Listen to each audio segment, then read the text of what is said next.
How are you all doing today? Happy to see your faces.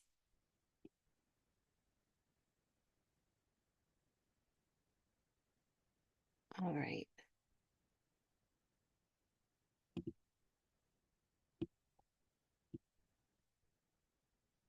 I did not come and set up my computer well enough to start with. Sorry, guys. I don't see my own children on yet. Wonder if I should have some concerns about that. Oh, they heard me talking. Okay, 1, 3, 6, 7, 8, 9. Who are we missing? We're missing Tyler. Is Tyler jumping on or is he not going to be on today?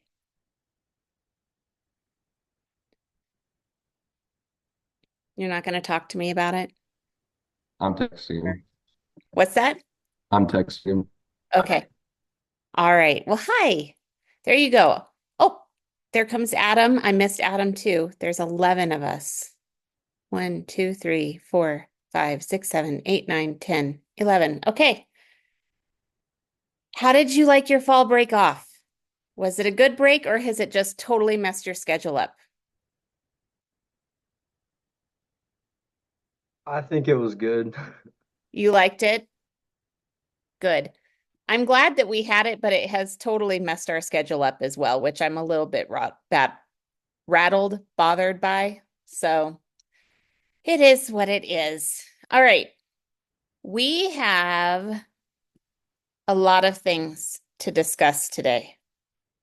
Um, so we need to start with the most important stuff, obviously, and that is our get to know you questions because I do want discussion today, and I'm absolutely convinced that if we do get to know you questions, that you have broken the seal on speaking already in class, and so you will speak as we talk about the Bill of Rights. So, Kenna, are you ready for your first big question? Sure. What's your biggest dream or goal in life? Oh, It's just a simple one. honestly, one of my big ones is just to get married and have a family. Oh, But one of the ones that are probably more closer is to get a scholarship to go play softball at a college. awesome. All right, Isabella, um, what is an important quality that you think a teacher needs to have?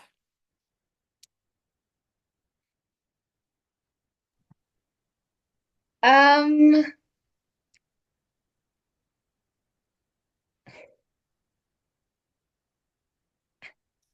I think she needs to C. It could be a C, you know. who's my teacher? Um, needs to have kindness because I'm not talking about you. Because if she was kind, I think the students would pay more attention than if she wasn't. Okay. Maggie, how would a friend or a relative describe you?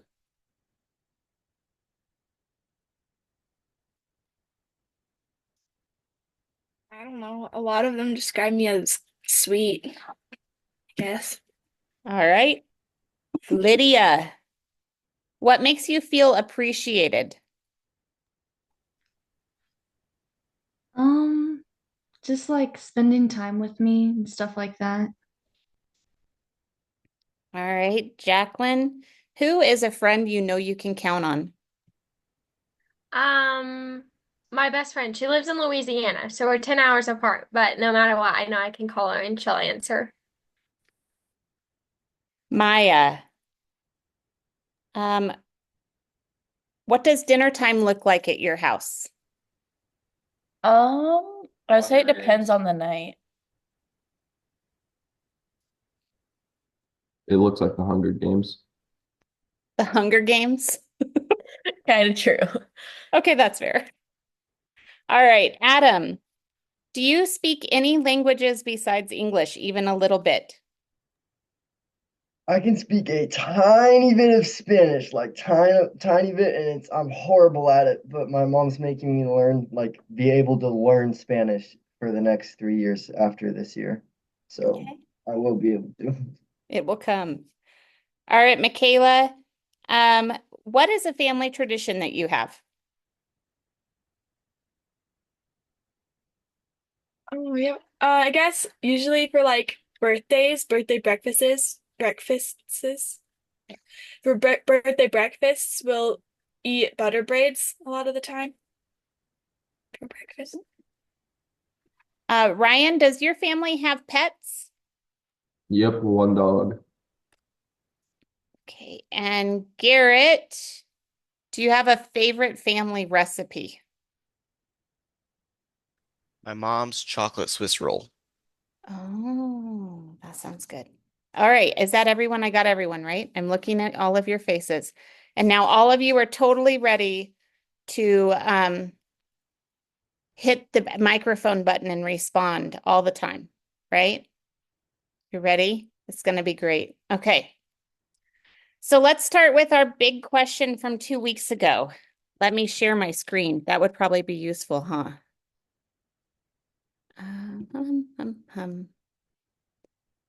Share. I don't want a whiteboard. Oh my heavens, guys.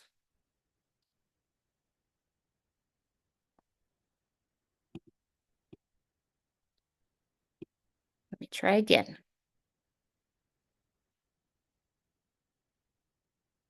Okay. Can you see my screen now?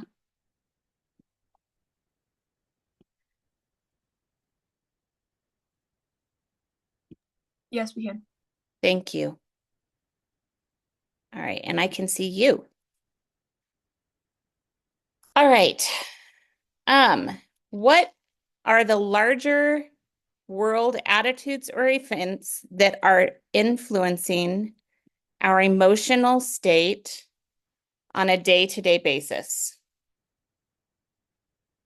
This is a very big question. I understand that.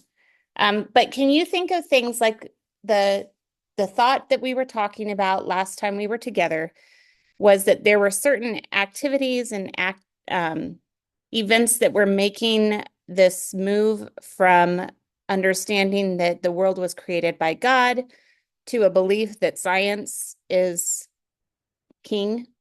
And so we talked about that. What are the things that you think are impacting us now?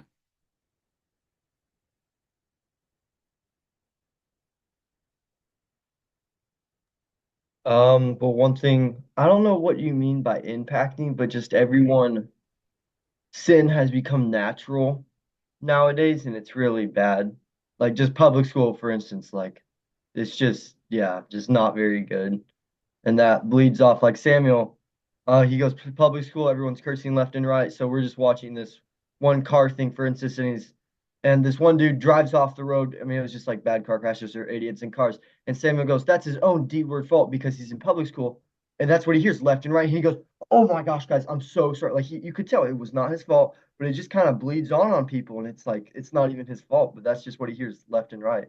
Yeah, absolutely. Any other ideas and thoughts? Well, Christianity and like the Bible has become less and less common. So you find things more common like marriages leading in divorce and not and marrying the like same sex or it just being common to not have a family. Mm-hmm. Absolutely. And I would say social media plays a big role into it, and like the influencers and who you follow and what they are putting out onto the internet. Mm-hmm. I think that's a huge one. How many of you all have a social media account? Okay. Define account. What do you mean by it? Well, I guess an account that you get on to social media, whether it be Facebook, Instagram, Pinterest, TikTok, any of that stuff. Most of you? Okay. What other events do you think could be defining our experience right now? The election. Absolutely. How about something that changed the COVID. world? That's exactly what I was thinking is COVID. You all have grown up in a world that no one has ever experienced before because you've gone through a lockdown. So that's a little bit crazy. It's just interesting. When we can think about what may be influencing us, it allows us to understand why we might make different decisions.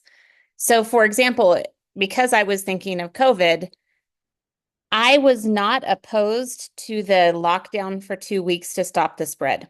When that came out, I was not opposed to that. I thought, okay, well, then it led on and on and on.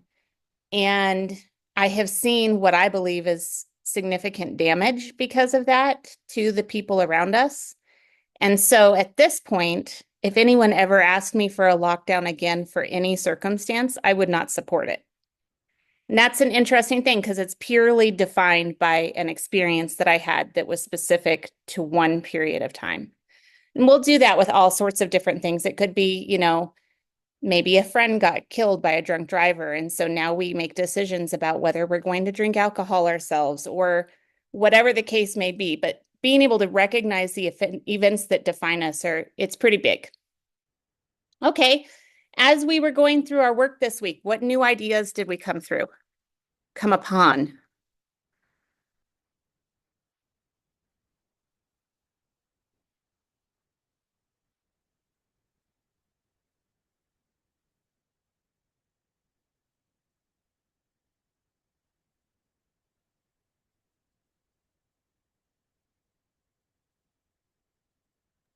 Okay, I had something that was interesting.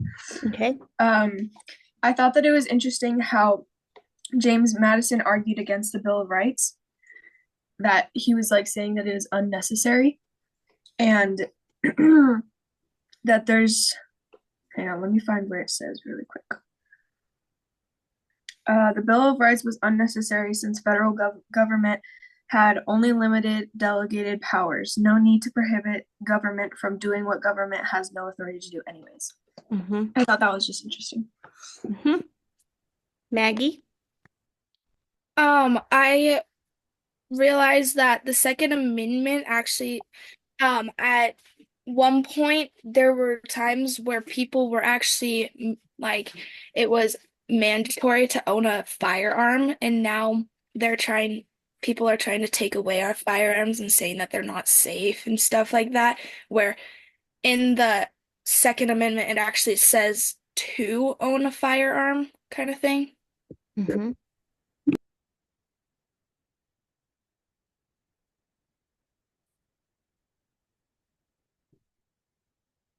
Any other ideas that were interesting?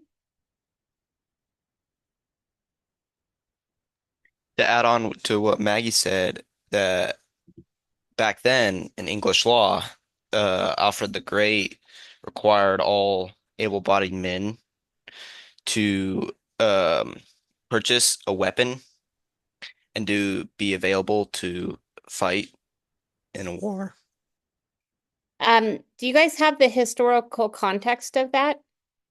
It's actually really interesting. So Alfred the Great was the king who unified England into England. Prior to that, it was Northumbria and Wales and York and all of these little kingdoms. And Alfred the Great pulled everyone together. And that's why he's the Great. And one of the ways and the reasons he was able to do that is because that was when that land was being hit by Viking invasions like crazy. And so that's just some historical context that the Vikings would come, they would require the people to drop what they were doing. And many times the weapons they had might be the scythes for the field or rakes or hoes or whatever. They weren't weapons and they were going up against these Vikings that had swords. And so it just makes it an interesting idea to think of what was going on there and what they were actually fighting with. So at least I think it is. And something else that's fun about Alfred the Great is he is the first one who came up with the idea of a clock. He realized that you could make a candle in a specific size and put nails in, and it would go for 1 hour as it burned down. And it was also the first alarm clocks because you could say, okay, I want to wake up in 6 hours. And you would have an hour candle and you'd put a little nail. And as soon as the candle burned down enough that the nail would fall out and rattle on a little metal saucer, and that was your alarm clock. Isn't that interesting? Okay, that's all I have to say about that. Any other interesting ideas?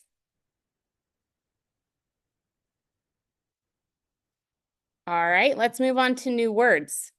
Any new words that we came across?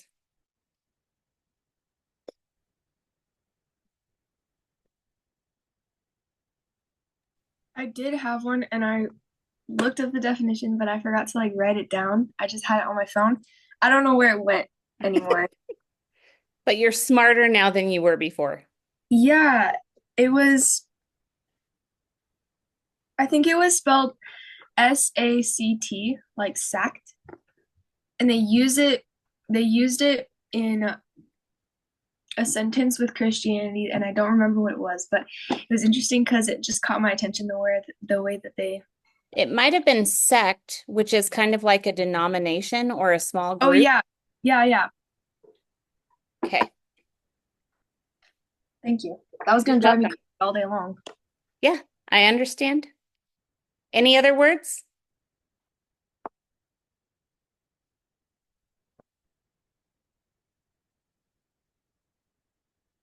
Guys, I asked you the questions. That meant you were supposed to talk with the talks, with the words. And you got a whole lot of nothing. Here's your chance. We're going to switch into the discussion about this. Here's what I think, if we can get through it, we're going to go over each one of the amendments, the first 10 amendments for the Bill of Rights in general, talk through what they mean, why they matter, and I would like you to participate in that. And then we'll have some different scenarios, and I will ask you which amendment is relevant to that scenario. So that's the plan for this. One of the things that as we start this, I wanted to bring up Alexis de Tocqueville and a quote that he had. He was a Frenchman who came to America in the mid 1800s in order to study the American experiment. And he was a sociologist, basically. He wanted to know what was different about this United States experiment. Because remember, nobody knew anything like this before it was created in the US. So he was like, what is this all about? Why do we care? He studied the people. And this is one of the things that he said. If you question the average American about his own country, and prior to this, he had been saying that Americans don't really know what's going on outside of their country. In the rest of the world, they don't pay much attention. But if you question the average American about his country, his language will immediately become clear and precise as his thoughts. He will inform you what his rights are and by what means he exercises them. He will be able to point out the customs which obtain the political world. The American learns to know the laws by participating in the act of legislation. He takes a lesson in the forms of government from governing. The great work of society is ever going on beneath his hands and, as it were, under his hands. So let me ask you a question. Do you feel like you understand the government of America better than almost anything else? No, I don't think any of us do. And I think it's because of the things we talk about and that we have given up talking about what makes us Americans. Do you think that if you took a poll, say you go to the soccer fields and you just walk up to 10 players, do you think that they would be able to identify what their rights are as American citizens? But do you think that they have an idea of what they are owed? Okay, so what are some things, if you were just to walk up to someone, what do you think they would think they are owed? Freedom of speech. Okay, and that actually is one of our rights. That's a beautiful thing, right? Okay, any other ideas? like freedom to express themselves any way they want. Okay. I think That that goes could fall along with, under our freedom of First Amendment rights. yeah, or freedom like of religion. Freedom of religion, yep. I would bet that most of them, based on the conversations I'm hearing from my kids and their teammates, most of them think that they have the right to have an abortion if they want to, if they're girls. They have the right for their teachers to give them a better grade in class. I just got finished talking to someone at Mia's college, and he said that he had a student come to him and say, I'm feeling anxiety about my test, and I want you to tell my professor I don't have to take the test because I'm feeling anxiety. And my friend said, well, did you study for the test? And they said, no. And he said, well, what you're feeling is a natural consequence for not studying for the test. That's not a reason that you have a mental problem that you should not have to take your test. Mia's doing criminal justice, and one of her professors said that he had a person who had a support dog with them in class and said they couldn't take a lot of the test because their anxiety was too high, and they were pursuing the field of criminal justice to become a police officer. But they had a right to be in that class, and they had a right to ask for accommodations, even though what they were doing was insane. So it's just interesting. And what I hope is that we will have a better idea of what our actual rights are. So, First Amendment. I'm going to pick this because, again, I want you to talk. So, Kenna, would you please read the First Amendment? Am I reading the thing under freedom or the Yeah, this part right here. Okay. Congress shall make no law respecting an establishment of religion or prohibiting the free exercise therefore or uh, um, Abridging. abridging the freedom of speech or the or of the press or the rights of all people peaceably or assemble and to petition the government or for a redress of grievance. All right, what are they talking about? What are the things that the First Amendment guarantees us the freedom of? The first one, they took an entire lesson talking about this because it's such a big deal. The establishment of religion. Did you guys learn anything about the discussion of religion and the separation of church and state from that chapter that you maybe hadn't heard of before? Tell me about it, Michaela. You're nodding your head, and now I want to know more. I don't know. I didn't really know really anything about it, so it was all really like it all helped me learn more. Okay. Well, I had a conversation with my uncle and my grandpa the other night at the table about church and state, which isn't this exactly, but it was interesting that basically there's nothing in any amendment that says that the government shall not interfere with the church shall not interfere with the government. It's just they're keeping the government out of the church, but not necessarily the church out of the government. And now it's changed to it's like whatever you believe in has so much power over what the government does. Mm-hmm. Yeah. And I think it's really important to also recognize that our government, no person is without a bias. We all have a worldview. You cannot separate your worldview from who you are as a person. It is part of what makes up your identity. So any organization or government activity or anything, your worldview is going with you into that. And so we will never have an unbiased, there is no such thing as a truly secular environment. One way or another, we all have a bias and we have a belief system. So it's just interesting because people will talk about the need for secularization. And I do believe that we can try to make laws and try to have things as open to as many people as possible. But I don't believe that there is any such thing as true secularism because we all have our beliefs that go into it. Now, this idea of abridging the freedom of speech, what does that mean?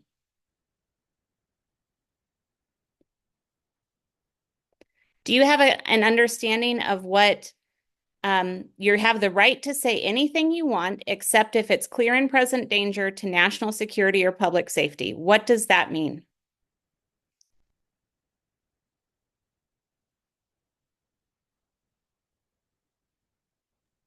You This can might be like, basically, oh, sorry, go ahead. go. Okay. Basically, you can speak without being bad or trying to forcibly persuade people. Well, I'm not sure that I'm going to go with that because if you take a look at what was going on during the Revolutionary War, they were absolutely inciting people to fight against England. And they wanted to make sure that their constitution protected their ability to do so. When we talk about clear and present danger, one of the things that people will say the most is you can't yell fire in a crowded movie theater. Why couldn't you yell fire in a crowded movie theater? Okay, that's what I was kind of gonna go with was maybe stuff like you can say whatever you want as long as it's something not crazy like I don't know, I'm gonna murder the president at the next rally or whatever, like something that is not endangering the public or saying how you are going to endanger the public somehow. Okay. Like how you're not supposed to make a joke about a bomb in an airport. Absolutely.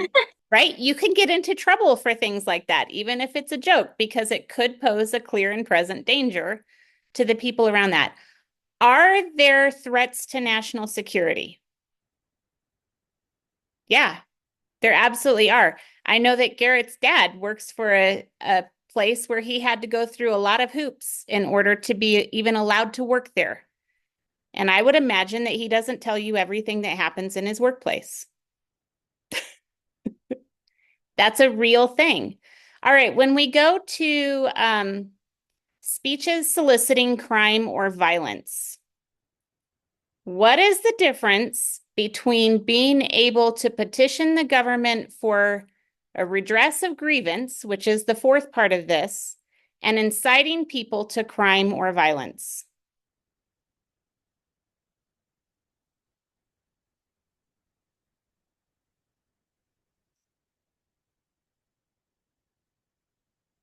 Wait, what are you asking?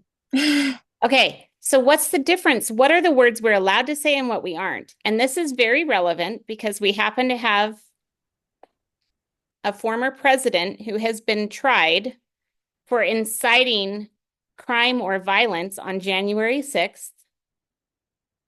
And we also happen to have lived through BLM violent riots. And why is one an okay thing and one not an okay thing? What's the standard here?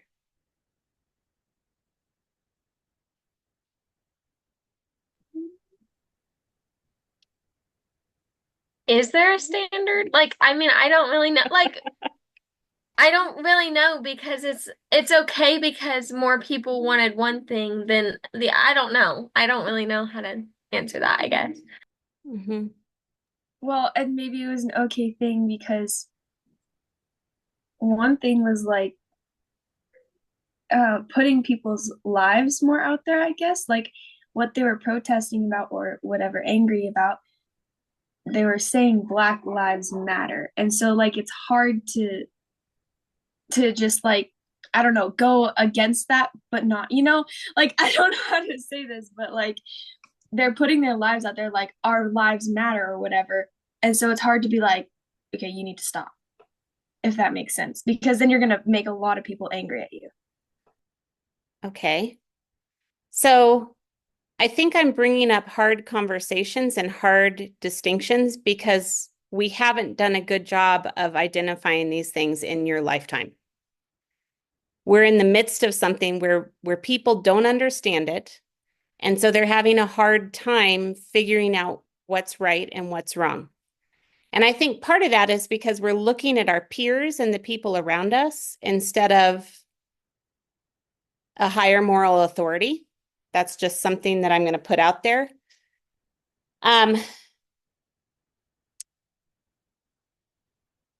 There is nothing wrong in any way with saying that Black Lives Matter in any way. The step that takes it to the part that makes it unconstitutional is if you say Black Lives Matter, and so I think that you should torch this car.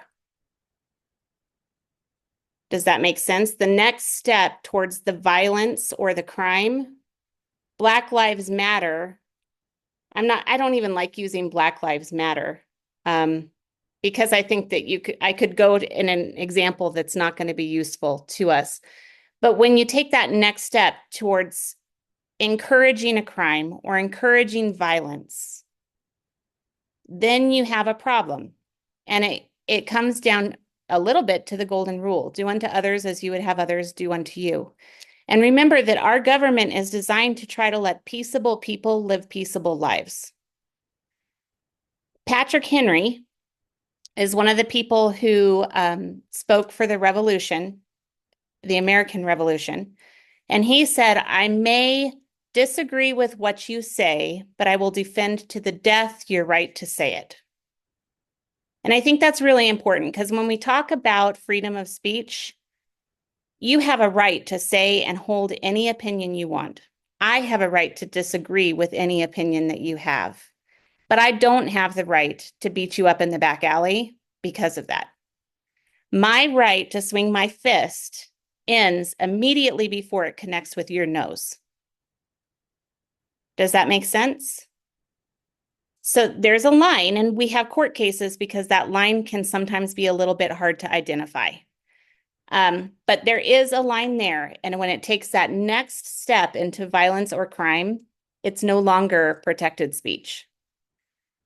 Obscenity.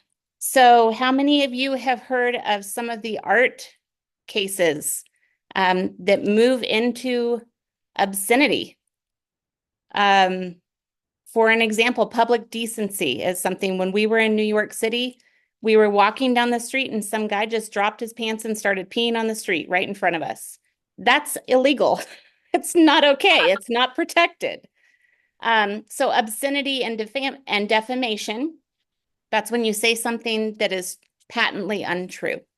And there are examples of that happening all over the place right now. And so if you understand what these concepts are, it will help you to identify what is and is not appropriate and what is and is not American. Does everything get prosecuted? No. But some things do. And you should be able to have a well-informed opinion about that when it comes up. Peaceable assembly. What's that? Someone spoke. Oh. It was Tyler's pocket. That was my bad. My pocket unmuted you. Sorry. That's okay. I thought you All were going to participate in the conversation. I was so excited. Okay. Marches, sit-ins are totally appropriate. Non-violent protest, totally appropriate. Riots, property damage, people getting harmed, not appropriate. Not what we're okay with. Do we have any other questions about, oh, I did want to say something else. The fourth estate, so the press and the media are sometimes called the fourth estate. And what they mean by that is we have the executive, the judicial, and the legislative branches, and we have the media. And our newspapers are supposed to be the watchdogs that keep our government honest. I think it's debatable whether that's happening right now, but I think it's important to say it should be happening, and you should know that that's a reasonable expectation to have of your news. I'm out of breath. That means I've been talking so much, so it's going to be somebody else who's going to get to read the Second Amendment. It's going to be Maggie. Maggie, read the Second Amendment for me. A well-regulated militia being necessary to the security of a free state, the right of the people to keep and bear arms shall not be infringed. Yes. Okay. Big takeaway from this one is that the framers saw individual ownership of firearms as a protection of freedom against both foreign invasion and domestic tyranny. What does that mean? Maggie and Michaela, both of you, unmute and just go for it. Basically that you can own your own gun, own your own firearm, and if something happens, like, say somebody breaks into your house, you're allowed to protect yourself with that firearm. And you're allowed to protect yourself from people outside of the country and also people inside of our country, like American citizens. Mhm. In America, are you required to own a firearm? No, but I do have something to add on to the second, Okay. to the right to bear arms, is you're not, you're also allowed to be able to carry those arms with you out into public. Okay, it's not something that is it's like your property, so you only have to have it on your property. Mhm. And I think that's what most people confuse this with is they have the right to own it, but they also have the right to carry it outside their own like gun safe or house. Mhm.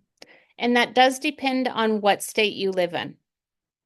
In Arizona, it's constitutional carry. You can carry it anywhere you want except on a school property or government buildings. But every state makes that decision. Are we okay with the states making those decisions? Yes, because the power is in the people. Yeah, it gets us closer to the people. And there's a lot of discussion. We could spend a whole class talking about the Second Amendment and gun control and what's right and what's not. My point is to say, what does the Constitution give you the ability to do? That's what I want you to understand. And then I want you to reason with your parents about what you should do or shouldn't do and what kind of consequences there are for that. Does that make sense? All right. I just can I add something? Yeah. Why doesn't it say you have the right to have a bat and a spear, sword, instead of a gun? I mean, it doesn't matter, but I mean that's the whole point is that uh you're protecting your family, your home, or we're protecting our United States from being invaded by another country. Protecting, not it has nothing to do with not liking what your neighbor is doing or something like that. It's protection. And I think that's a perfect word for I think what that amendment is protection, not has nothing to do with differing views on things. Mhm. Anyway, just wanted to add that because Well, and literally the amendment right before says that we are not to incite people to violence or crimes. And so part of the gun control discussion is because people have been misusing firearms for riots and crimes and violence. And so we have a problem with the people that is not matching up with what the words and the framework and intent are. So, And that's why when you go into like a gun shop to buy a firearm or to buy some sort of other weapon, it you have to jump through certain hoops to own that firearm. So like they look at your criminal record. So say if you were in jail times before, you might not be able to own a certain amount of guns or firearms. So that's a big part of it too, is that we have to like I don't want to say earn it, but we have to show that we're not gonna just go take that gun out and shoot a bunch of people type of thing. mm-hmm. There are things in place, and I think some people would say that those, what they're called cooling off laws, I think, should not even exist. That's why I think it's really important for you to talk with your families about this conversation because there's a really wide and passionate response to these different things. But what the law says is that you're allowed to have it done. It doesn't say that you're allowed to have it if you also are a professing Christian. It doesn't say you're only allowed to have it if you're a man. It just says you're a citizen. This is your right. Okay, quartering soldiers. Lydia, will you read the Third Amendment for us? No soldier shall in time of peace be quartered in any house without the consent of the owner, nor in time of war, but in the manner of prescribed by law. All right. And what was going on to make them think this was a really big deal? But British soldiers would just come in and literally just tell them, look, we're going to use this. Too bad for you. And they can't do anything because, well, it's like 25 guys with guns against a family. So, And were you only supposed to provide a bed for them? Nope. You're No, also supposed, go ahead. so what I thought was very interesting was that when he was talking about this and the soldiers, he said that the soldiers didn't just come in to borrow a bed and some food. They came in and they acted like they owned everything. That included your wife and kids if you had them. Well, and just out of curiosity, how many extra beds do you have in your houses? And they would quarter 20 people. So where are you sleeping at that point? It's your bed. It's your food that you put aside for your family of 6 to last the winter, and now you're feeding all of the military. I can understand why that would be a really big deal. We don't see that anymore today, and so we don't think it's a really big deal. But if you put yourself historically in that spot, you can understand why it would really drive people crazy. All right, Isabella, how about warrants, the Fourth Amendment? The right of the people to be secure in their persons, houses, papers, and effects against unreasonable searches and seizures shall not be violated, and no warrant shall issue, but upon probable cause supported by oath or affirmation, and particularly describing the place to be searched and the persons or things to be seized. Okay, what does this mean?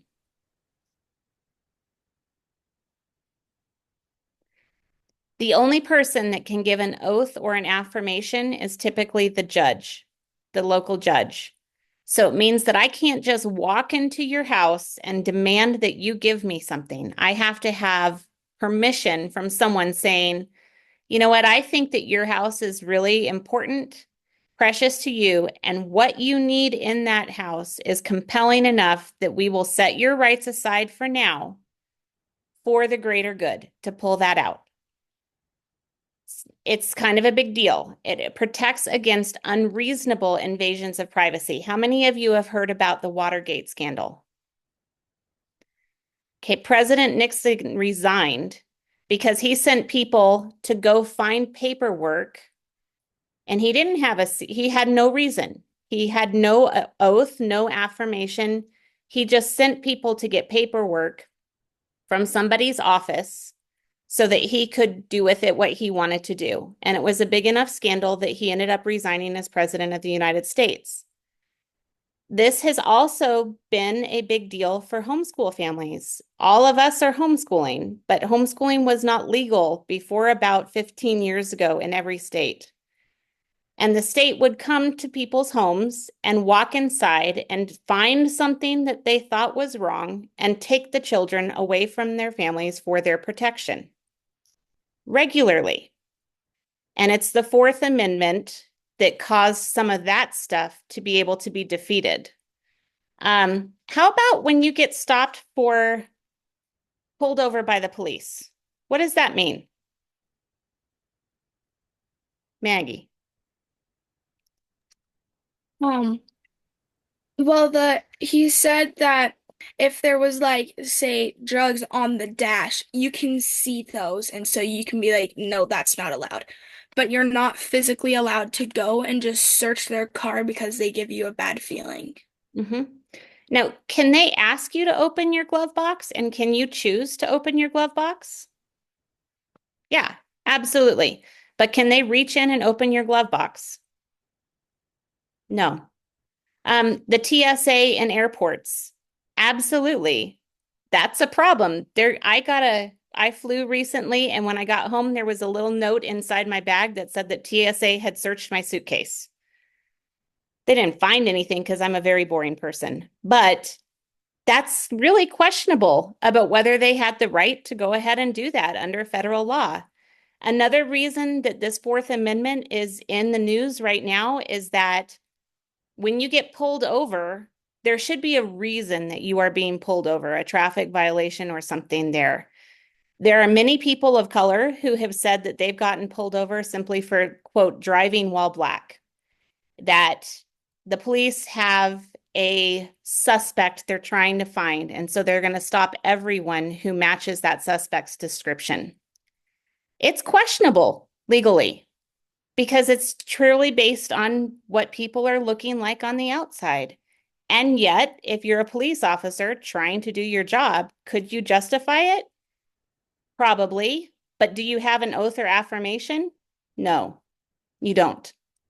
And so there are things that if you know what your rights are as an American citizen, you have the ability to speak up and say, no, you don't have to do this. No, you do not have the right to come into my house. Does that make sense? Uh, who's next? Maya, you ready to do the Fifth Amendment? Do you need me to make it bigger? I think I can read it. I think it's good. If I get close. No person shall be held to answer for a capital or otherwise Infamous? infamous crime unless on I can't really see though, Presentment? arrangement of in document, Indictment. You got all of the indictment really big words. Sorry, friend. of a grand jury, except in the case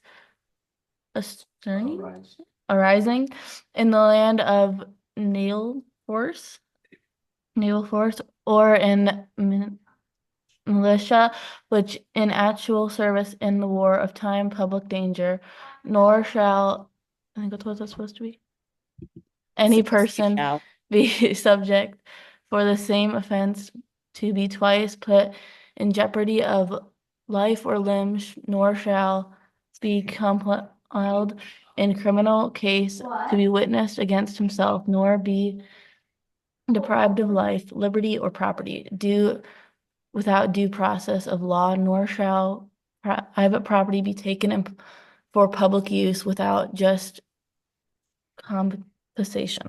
Compensation. Good job. That was a big one that was small. So a grand jury is a higher jury that is required for capital or infamous crimes. Double jeopardy says you cannot be tried twice by the same jurisdiction for the same offense. Now, you can be tried for the same offense in different jurisdictions. So let's say that you steal a car in Missouri, and as you were trying to get away, you drive into Oklahoma in your stolen car. You can be tried for stealing a car in Missouri and in Oklahoma, but you cannot be tried in Missouri twice for stealing your car. And you also you can't make yourself go to jail. You can't testify against yourself. There's no self-incrimination. The Miranda rights, you've heard it on TV shows. You have the right to remain silent. Anything you say can and will be used against you in a court of law. You have the right to an attorney. If you cannot afford an attorney, one will be appointed for you. Does that sound familiar? I feel like we've heard it all in TV shows and movies. That's really important because if you get on the wrong side of the law, you need to know that you have the right to remain silent.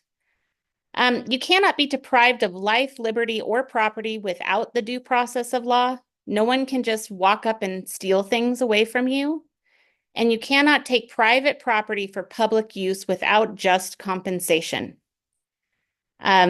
This is a eminent domain is what that refers to. And you'll see that when people want to put a new highway in, if your house happens to be where the highway needs to go, they're going to do everything that they can to get that property away. There was a big fight about that in our town because they wanted to widen a neighborhood street, and the property owners were going to have to cut down a tree to widen the road. And they were so angry, and they had a petition going to save their tree and everything else. The people ended up cutting down the tree, which was not okay, but they were properly compensated for the tree. Well, I guess it was lawful. It was sad, but lawful. And so that's an eminent domain thing. Does that make sense? Yeah, Kenna? Just really quick, I just need to let you know I have an appointment that I need to leave for at 10. So Okay. I go and You're we're going to still, sneak away. yeah. Guys, you're only on the Fifth Amendment, Sixth Amendment, and we have 8 minutes left. This is terrible. I was scared this was going to happen. Okay, we're not going to read it out loud. We have a right to a speedy trial. They can't just hold you forever. You can have a trial, which means that you can have witnesses that will speak on your behalf. Goodness gracious. Seventh Amendment is the right to a jury. You can request a jury. Many cases will go before a judge, and you can always request a jury if you would like, as long as it involves something that costs more than $20. Cruel and unusual punishment. You cannot have excessive bail.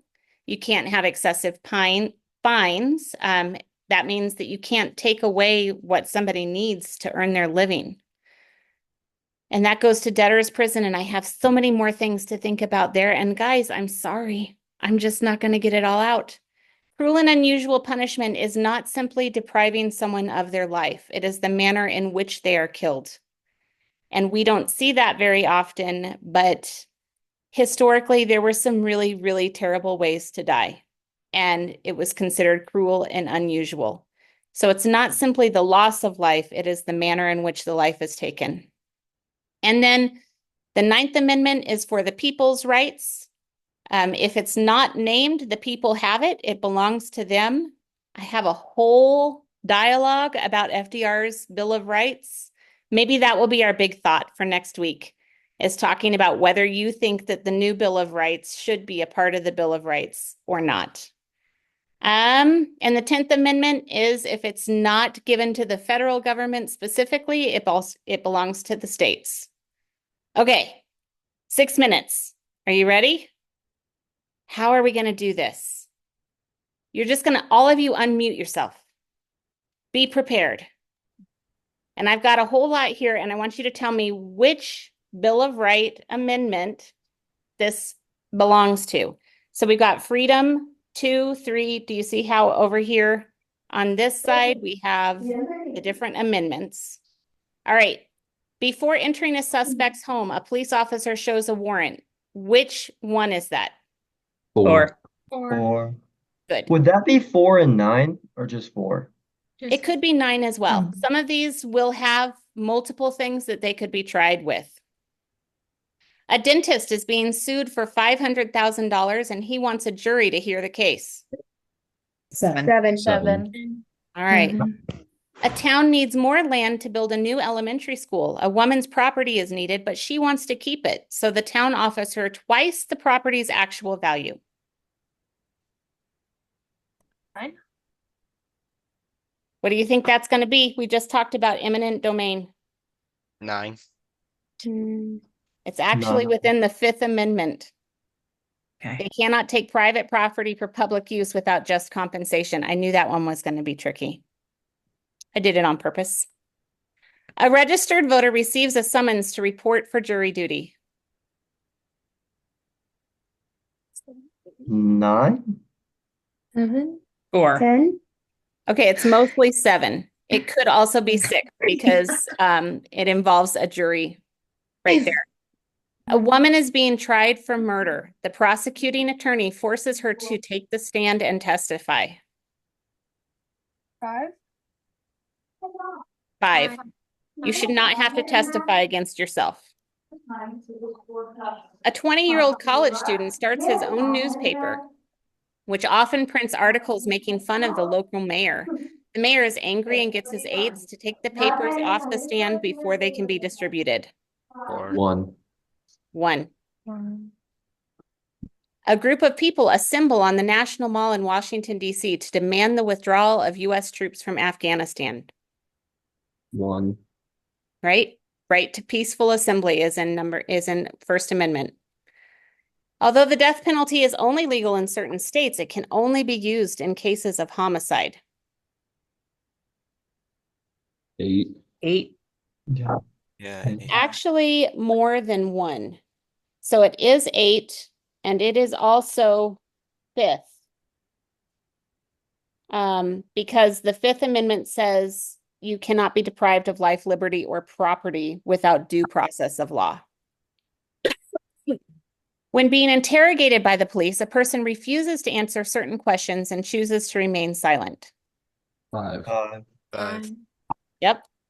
When a passenger sues a city transportation authority because she sustained neck injuries, the case is decided by a jury, not a judge. 7. 7. 7. Yep. 7. 6. In Pennsylvania, a person has to be at least 16 years old to apply for a learner's permit for driving. 9. 9. 9. 10. 10. Yep, 10. it's 10. That's something that the states get to decide. A teenager goes duck hunting with her father in October. 9. 9 or 1. 9 and 1. Actually, 9 and 2. Sorry, 9 and 2. Freedom to own guns and people's rights. During election season, a local newspaper publishes an editorial endorsing one candidate over another. 1. Yep, freedom of press. A person accused of murder cannot afford to hire a lawyer and is assigned a public defender. 5. 8. 9. Well, 10. it is actually 8th. Hold Because on. if they can't afford it, the state assigns them to Sorry. it. Yes, and 6, the right to a speedy trial. The So it'd 6th. be 8 and 6, right? Because some of them can be more than one. They have little overlapping pieces. In 2000, members of the Ku Klux Klan organized a rally outside of a courthouse in Skokie, Illinois, a historically Jewish town. 1. 1. Peaceable assembly. A student chooses to sit silently in his seat during the Pledge of Allegiance. 9 9. and 1. Yep. 1. Yep. In 1982, the Second Circuit Court of Appeals ruled against the state of New York for evicting striking correctional officers and allowing members of the National Guard to live in their housing instead. 3. 3. Yep. You're good at this. A family displays a nativity scene on the front lawn during Christmas. 1. 9. 1. 9. 1 and 9. An American must be at least 21 years of age to purchase alcohol legally. 10. 10. Well, no. It's 10 because Is it? the states are the ones that do that. Some states actually say 19 on that one. Oh, really? I didn't know. Yeah. So it just depends on where you are. Okay, 10 o'clock. I do not feel like we have said all that we need to say, and I apologize for that. But I appreciate you, and if you have questions, feel free to shoot them back to the email, and we can bring them up in class next week. Thank you so much. You're Thank welcome. Bye. Thank you. Bye. Bye.